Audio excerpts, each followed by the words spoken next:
We want to move now to another critically important issue, tragic issue, of course, what took place in Moscow, the mall shooting. I think we're now at maybe 143 people died, just terrible situation, but a lot swirling around this terrorist attack, and we are very, very honored to be joined, by our very own world famous Kei Pritsker. Well, Kei, we appreciate you coming through to help us sort through this. Obviously, there's so much swirling around what took place in Moscow, and of course, I think the big question that people are having is, who did it?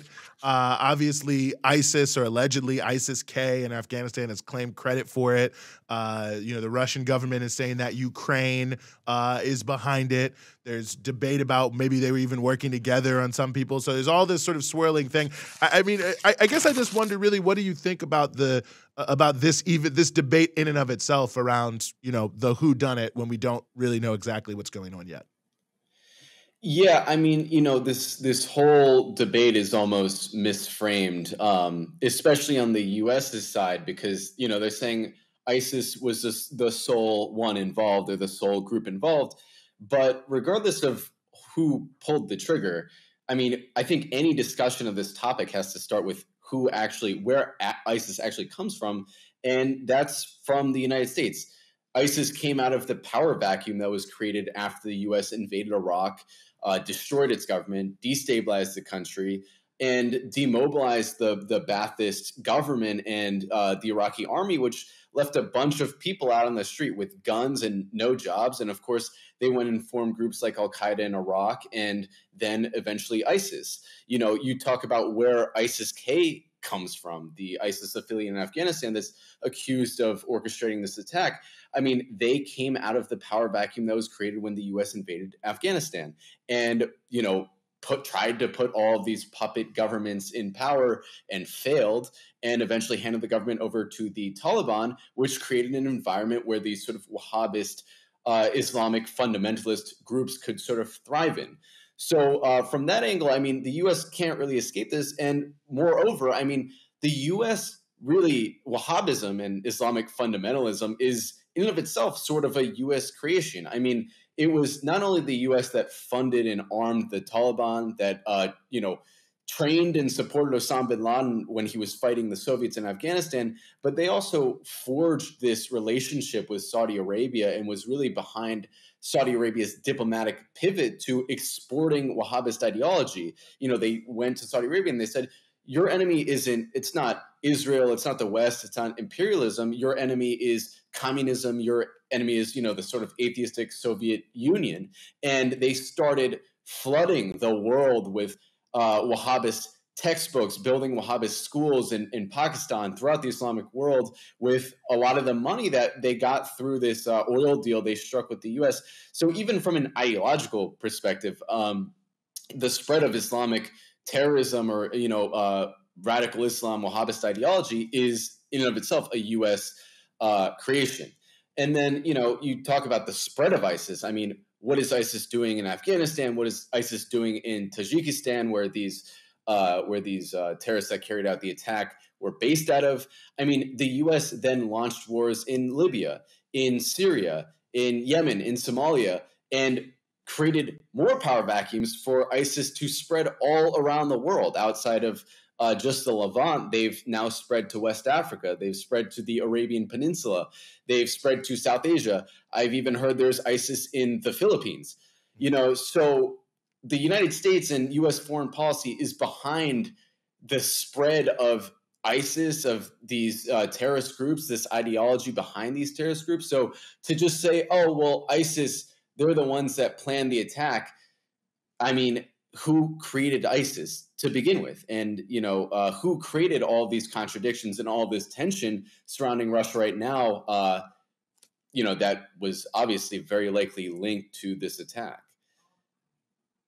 Well, I'm a little bit confused about this particular branch of ISIS, in the sense that, every country it hates happens to be an American adversary or a country. It is weird, right? It's just super weird. So this particular branch of ISIS, hates Iran. Doesn't it does attacks in Afghanistan, and hates Russia. And my question is this an ally of the U.S.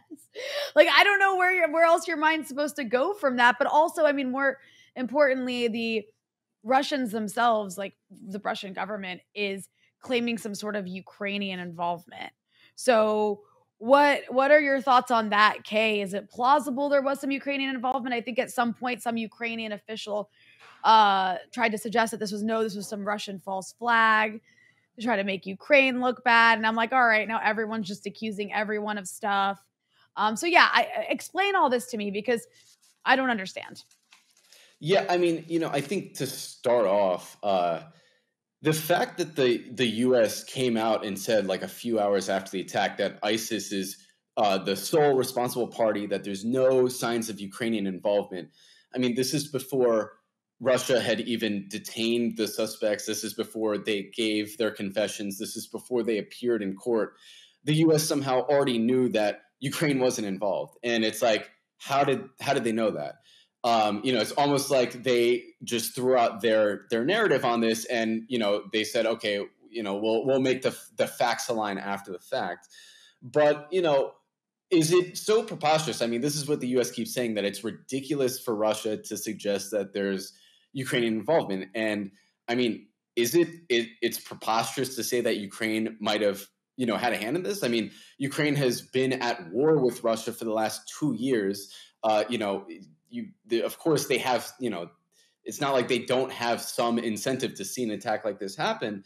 But, I think also when you look at the rhetoric that's been coming from Ukrainian not just the Ukrainian leadership, but also U.S. leadership, calling Russia, a terrorist state, saying they're monsters, they're barbarians, they have to be stopped at all costs. When you hear things like this coming out of the leadership of not just your own country, but of this military superpower that's backing you, is it so preposterous to believe that, Ukrainians or someone that sympathized with Ukraine might have heard this and had taken this literally? I mean, if you're talking about a terrorist state, I mean, why would you could see how someone might feel like, oh, I need to take this into my own hands.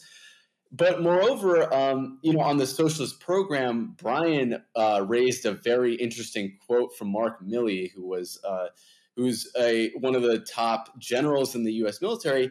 And he said about 3 months ago, addressing Ukrainian forces, I have the quote here. He said, "There should be no Russian who goes to sleep without wondering if they're going to get their throat slit in the middle of the night.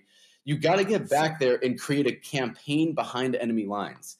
So right there, you basically have marching orders, like straight up marching orders, calling for a military campaign behind Russia's lines, so within Russia, to slit their throats, to make Russians fear to go to sleep every night, fearing that their throats will be slit. How are we actually supposed to believe that it's preposterous that Ukraine had no hand in this when you literally have Ukrainian military and also U.S. military officials literally calling for a covert campaign behind behind Russian lines? But I think what takes the cake, I think the most damning piece of all of this is that Ukraine has been involved in attacks like this before. They were involved in the Samara railway bombing, which happened inside Russia. It was a railway that was transporting ammunition to the Russian front lines. It was bombed, and a few hours after the attack, Ukraine posts photos bragging about how it's paralyzed Russia's supply lines, how it's paralyzed all this ammo is being held up. You have the Darya Dugin assassination, which, Darya Dugin was the daughter of a very sort of esteemed Russian political philosopher. She was assassinated in Russia, and there aren't many Russian people who would have wanted this to happen or who would have sort of carried this out. But there were a lot of Ukrainians that celebrated it and were happy about the fact that she was killed. And then you have the Crimean bridge bombing, which Ukraine claimed responsibility for. They claimed responsibility for blowing up a bridge within Russia. So the fact that we're being told that it's preposterous, that we're supposed to feel crazy to even, think that there might have been involvement from Ukraine, which has carried out terrorist attacks like this inside Russia before, is ridiculous. And, I think the U.S. government, the State Department wants us to feel crazy. They want, people who are skeptical to feel crazy. They want Russia's narrative to sound crazy, but really, I think calling it preposterous to say, to say that there's no chance that Ukraine had any involvement before the facts of the matter have even come out. I think that's really what's preposterous. No, good points and really important context, I think. Obviously, with all these different things swirling around, it's important to, I think, remember some of these deeply contextual points as we move forward. Kei Pritsker, journalist with Breakthrough News, doing many, many great videos here, which is another reason why you should hit subscribe and the bell. Kei, thank you so much for joining us here on the show. Good to be here. Thanks for having me.